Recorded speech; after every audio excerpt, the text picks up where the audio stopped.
Hello students, कैसे हो आप सभी। तो ये मैं क्या सुन रहा हूँ, आप लोगों को रूट्स यानी कि हिंदी में मोल निकालना नहीं आ रहा। भाई मेरे होते हुए आप लोगों को रूट्स निकालना नहीं आ रहा, भाई कैसा हुआ। चलिए कोई बात नहीं, जो हुआ तो सो हुआ। आज की वीडियो में मैं आपको रूट्स निकालना सिखाऊंगा, वो भी फैक्टराइजेशन मेथड से, जिसे हम हिंदी में कहने वाले हैं गुणनखंड विधि। तो चलिए बिना आपका टाइम वेस्ट करें आज की वीडियो को शुरू करते हैं। जैसे कि अभी हमने डिस्कस करा, हमें निकालने हैं रूट्स, ठीक है। तो फाइंड द रूट्स हमें करना है, फाइंड द रूट्स बाय। अब कौन सी मेथड की डिस्कस होने वाली है, वो होने वाली है फैक्टराइजेशंस, ठीक है। इसको हम हिंदी में कहने वाले हैं, देखिए रूट्स को कहते हैं मूल, ठीक है। ये चीजें मैं इसलिए बता रहा हूं ताकि हिंदी मीडियम वाले बच्चे भी मेरी वीडियो का बेनिफिट ले सके, ठीक है। तो इसे हिंदी में कहने वाले हम गुणनखंड, ठीक है। तो आज हम रूट्स निकालेंगे, ठीक है। रूट निकलते हैं किसके, ये निकलते हैं क्वाड्रेटिक इक्वेशंस के। तो ये तो हमें पता ही है भाई, ये हमारा क्वाड्रेटिक इक्वेशन की जनरल फॉर्म में, ठीक है। जब क्वेश्चन के स्टेटमेंट, जब कोई इक्वेशन इस फॉर्म में होती है तो हम उनके रूट्स निकालते हैं, एक्स की वैल्यू, ठीक है। तो चलिए, अगर आप में से अगर कोई स्टूडेंट अगर 9th क्लास का भी है तो वो इस वीडियो का बेनिफिट ले सकता है, क्योंकि उसकी क्लास में 9th क्लास में इस फैक्टराइजेशन को हम स्प्लिटिंग मेथड कहते हैं, स्प्लिटिंग द मिडिल टर्म। जो आज हम तरीका सीखने वाले हैं उसको 9th क्लास के स्टूडेंट ये कहते हैं, ठीक है। तो इसलिए 9th क्लास के जो स्टूडेंट होने वाले वो भी इस वीडियो को अच्छे से देखें, ताकि उन्हें 10th में दिक्कत ना रहे और 9th में भी कोई दिक्कत ना रहे। चलिए एक इजी क्वेश्चन से समझते हैं। मैं आपको एक इजी सा क्वेश्चन देता हूं सबसे पहले, कि भाई क्वेश्चन मैंने स्क्रीन पे मैं लिख देता हूं, जिसे हम सॉल्व करेंगे। तो स्टूडेंट्स, यहाँ पे मैंने स्क्रीन पे एक छोटा सा क्वेश्चन लिया है। मैं आपको पूरी इस वीडियो में 3 क्वेश्चन लेने वाला हूँ, जो तीनों एक दूसरे से डिफरेंस रहेंगे। एंड शर्त लगा लेना, इन तीनों क्वेश्चन को देखने के बाद, इन तीनों क्वेश्चन को सॉल्व करने के बाद आपको ये वाली मेथड तो कभी भी नहीं भूलोगे। बहुत इजी तरीके से आपके दिमाग में मेमोराइज होने वाली है वीडियो, ठीक है। तो चलिए समझते हैं पहले क्वेश्चन को। तो स्टेप बाय स्टेप आप अपनी कॉपी में नोट डाउन कर सकते हो साथ के साथ। तो देखिए कैसे करना है। फर्स्ट ऑफ ऑल हमें देखना क्या है, हमारे पास ये एक क्वाड्रेटिक इक्वेशन मिलेगी, ठीक है। इसमें जो लास्ट टर्म जो होगा, ये वाला टर्म, ठीक है, इस लास्ट टर्म को हमें एक्स स्क्वायर के कोफिशिएंट, जो एक्स स्क्वायर के साथ जो मल्टीप्लाई में नंबर होगा उससे मल्टीप्लाई करना है। अब यहाँ पर आपको कोई भी नंबर नहीं दिख रहा, तो अगर कोई नंबर ना दिखे तो आप यहाँ पे 1 सपोज कर सकते हो कि 1 है जी, यहाँ पे 1 है, ठीक है। तो यहाँ पे 1 को आप सपोज कर सकते हो, इसलिए मैं यहाँ पे अभी रफ कर रहा हूँ। बाकी हमने 1 सपोज करा, तो -10 को 1 से मल्टीप्लाई करना है। तो देखिए सारा रफ वर्क यहाँ पे करने वाला हूँ मैंने कहा आपको -10 को मल्टीप्लाई करना है 1 से। भाई 1 क्यों, क्योंकि एक्स स्क्वायर का कोई कोएफिशिएंट नहीं था, अगर कुछ होता तो वो यहाँ लिखते हैं, ठीक है। बहुत बेसिक तरीके से बता रहा हूँ, बाकी धीरे धीरे जब करते रहोगे तब आप स्पीड में करोगे, तब आपको इतना नहीं लिखना, ठीक है। तो बहुत ही ईजी तरीके से करोगे आप बाद में। अब आप लोगों बच्चों करने के हैं, जो हमारा नंबर आएगा मल्टीप्लाई करने के बाद, यहाँ पे मल्टीप्लाई करने का -10 आया, इसके फैक्टर देखने हैं। फैक्टर क्या होते हैं, फैक्टर, ठीक है। अभी मैंने कौन सा वर्ड यूज करा, फैक्टर, ठीक है ना, गुणन कह सकते हैं हम इसे हिंदी में। तो फैक्टर मीन्स ऐसे नंबर जो हमारे नंबर को डिवाइड करते हो। जैसे कि 10 को कौन कौन से नंबर डिवाइड करते हैं, 1 भी करता है जी, 2 भी करता है, 5 भी करता है एंड 10 भी करता है ना ऑब्वियसली। तो ये हमारे क्या फैक्टर्स हैं। तो आपको 2 फैक्टर लेने जो 10 को डिवाइड करते हो। तो कोई भी 2 फैक्टर हो सकते हैं, भाई 1 और 10 ले लो, दोनों डिवाइड करते हैं, ठीक है। हमारे पास और भी ऑप्शंस है, 2 और 5 है, ठीक है ना, 2 और 5। तो यहाँ पे हमें कॉम्बिनेशन बनाना है, ठीक है। तो 1 और 10 लेंगे हम, ठीक है, दोनों इससे 10 को डिवाइड कर रहे हैं, 2 और 5 लिया, ठीक है। अब इस वाले कॉम्बिनेशन को देखिए, भाई ये 10 2 से भी डिवाइड होगा एंड 5 से होगा। अगर हम 5 में से 2 माइनस करते हैं तो जो हमारा मिडिल टर्म जो है भाई सेम आ रहा है, मिडिल टर्म आ रहा है हमारा। हमें क्या लाना, अगर मैं 5 में से 2 माइनस करता हूँ तो -3। अच्छा जी, यहाँ पे -3 है, तो इसका मतलब क्या रहा होगा, इसका मतलब ये रहा होगा कि मुझे 2 में से -5 माइनस करना है। भाई माइनस का नंबर कब आता है, जब छोटे नंबर से हम माइनस करते हैं। तो हमें 2 में से 5 माइनस करेंगे तो हमारा -3 आएगा। ठीक है, तो इतनी चीज आपको समझ में आई।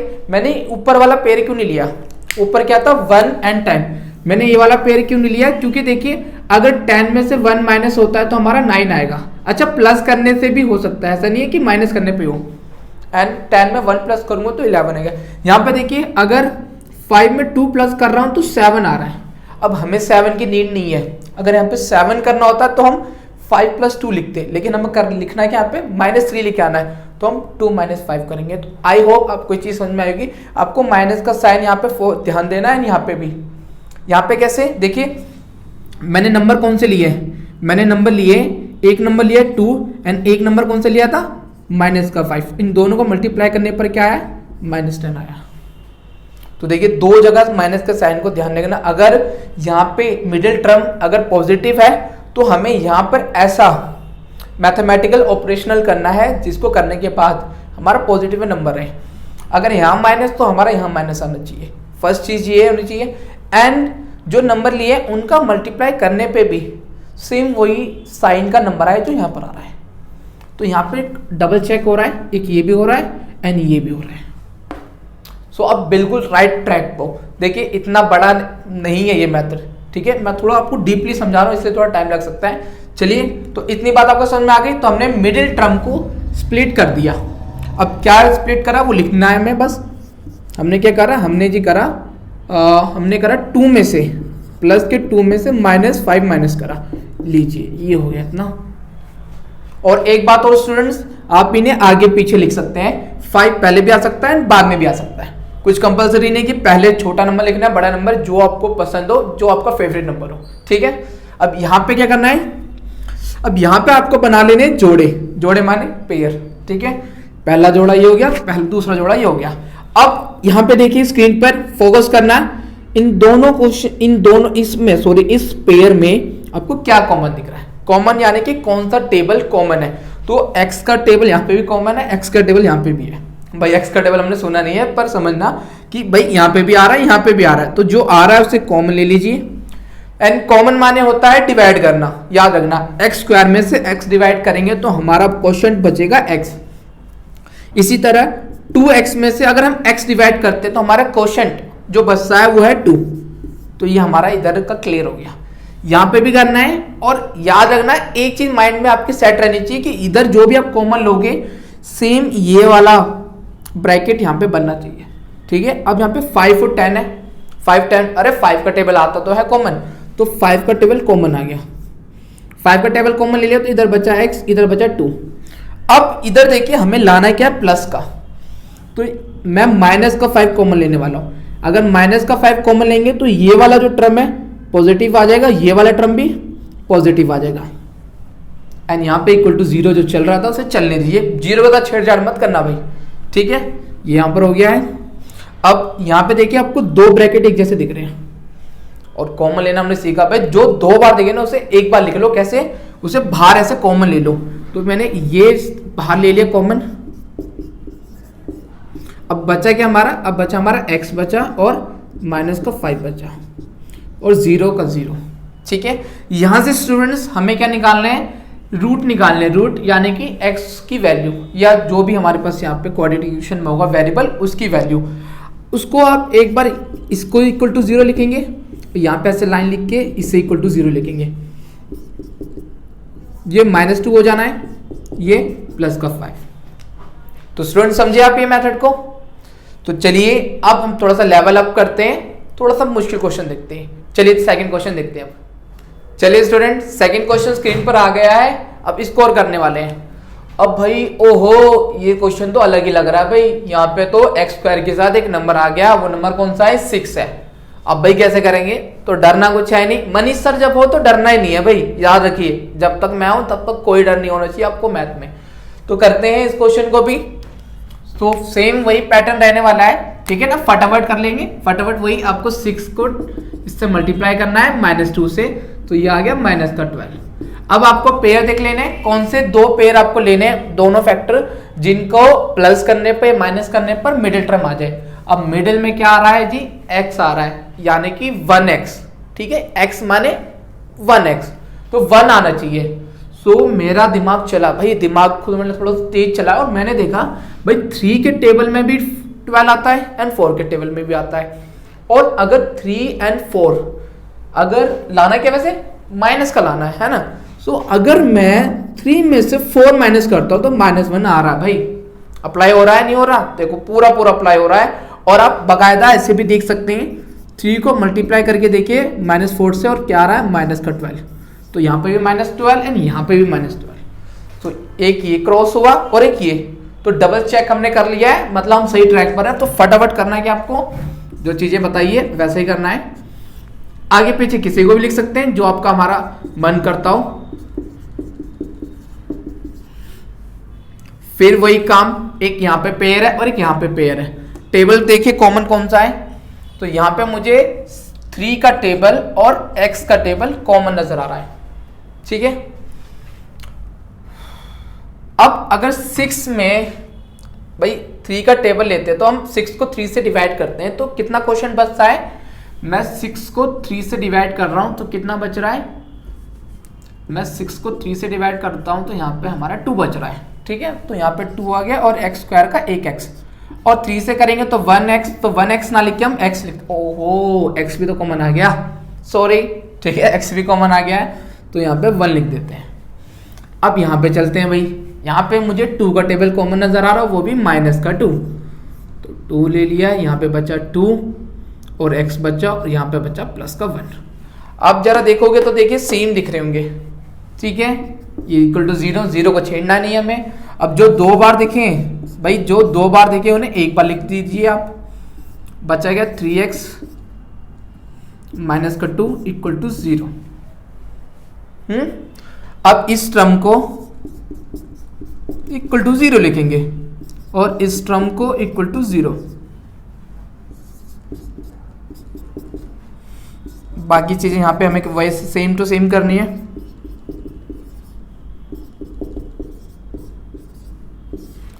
आ गए हैं जी हमारे 2 आंसर, भाई खत्म कहानी इस क्वेश्चन की। तो यहाँ पे आंसर आ गए, खत्म ये क्वेश्चन। आई होप समझ में आया। चलिए थोड़ा और लेवल टफ करते हैं और लास्ट क्वेश्चन बनाते हैं इस वीडियो का।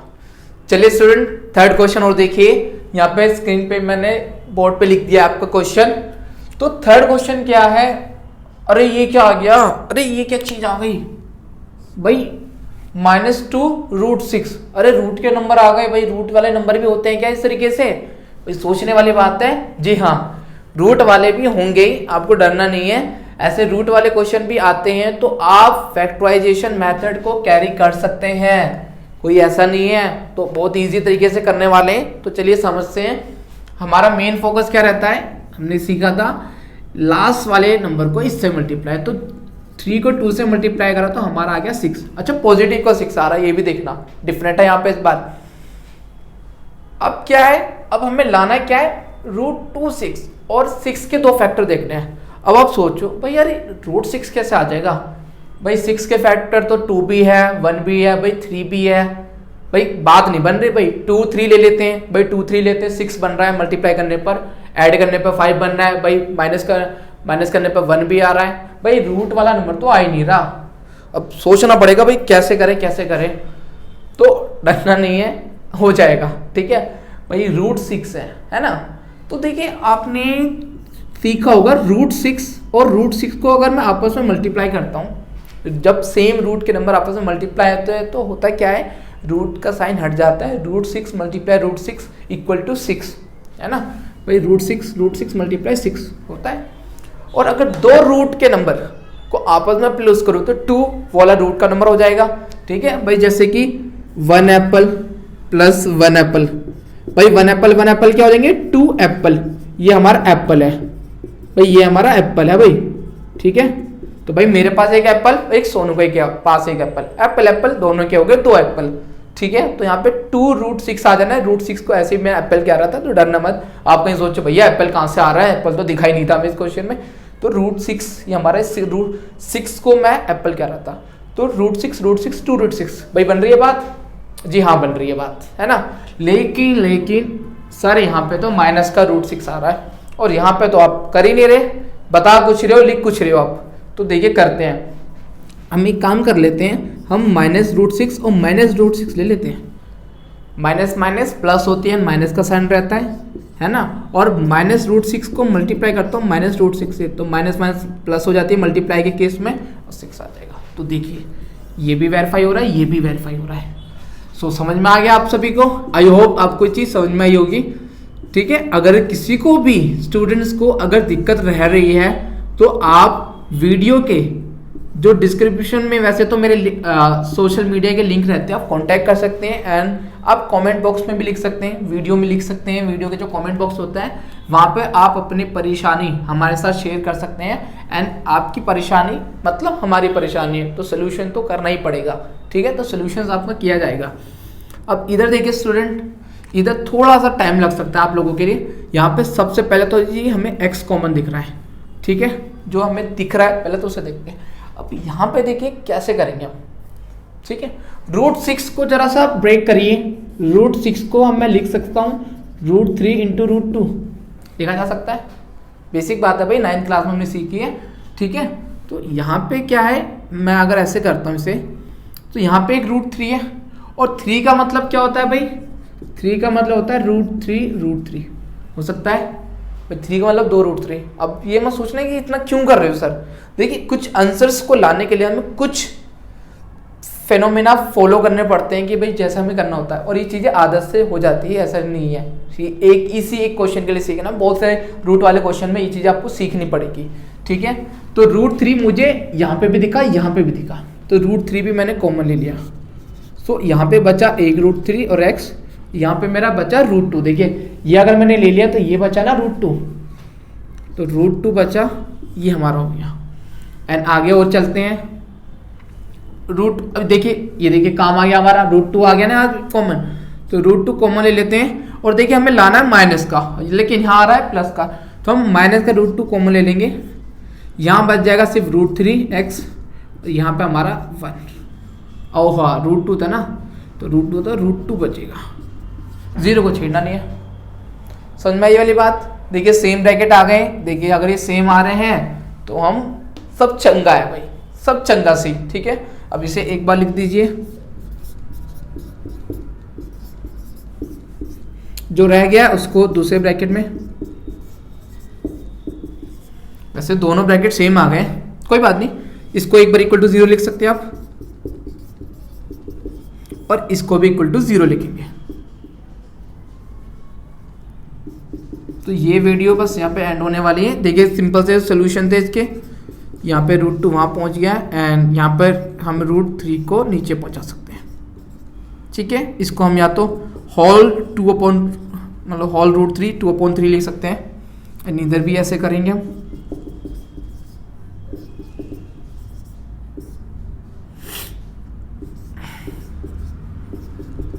जी हमारे आंसर आ गए, दोनों आंसर सेम है, कोई बात नहीं। यहाँ पे भी हमारा, अगर आपको दिख नहीं रहा, शायद ज़्यादा नीचे हो गया है, थोड़ा सा ऊपर को लिख देते हैं हम। देखिए आंसर यहाँ पर आ रहा है हमारा x = 2/3, ये हमारा आंसर है। ठीक है, दोनों तरफ सेम आ रहा है, इसलिए मैंने यहाँ पे लिख दिया। अगर नीचे नहीं आ रहा, शायद नीचे का इतना नीचे का नहीं आता, कोई नहीं, इतना आप कर सकते हो। सो आई होप जो मैंने 3 क्वेश्चन अपने इस वीडियो में आपको कराए हैं, इससे आप काफ़ी क्वेश्चन बना सकते हैं। ठीक है, अगर कोई भी परेशानी होती है तो मैं आपके साथ हूँ। आप वीडियो के कमेंट बॉक्स पे अपने जो भी डाउट होते हैं शेयर कर सकते हैं, सॉल्यूशंस आपको जरूर मिलेंगे। ठीक है, तो चलिए इसी तरीके से नेक्स्ट एक और वीडियो का हम वेट करने वाले हैं, जो और अच्छी होने वाली है। ठीक है, तो वीडियो को लाइक और चैनल को सब्सक्राइब तो जरूर कर लेना, ताकि वीडियो जो रहेगी आने वाली टाइम से आपको मिलती रहे, और प्लस आपको बेनिफिट मिलते रहे। एग्जाम्स आने वाले वैसे भी। ठीक है, तो student all the best. I hope ऐसे ही आप मेरी वीडियो को कंटिन्यू देखते रहेंगे। तो मिलते हैं नेक्स्ट वीडियो में।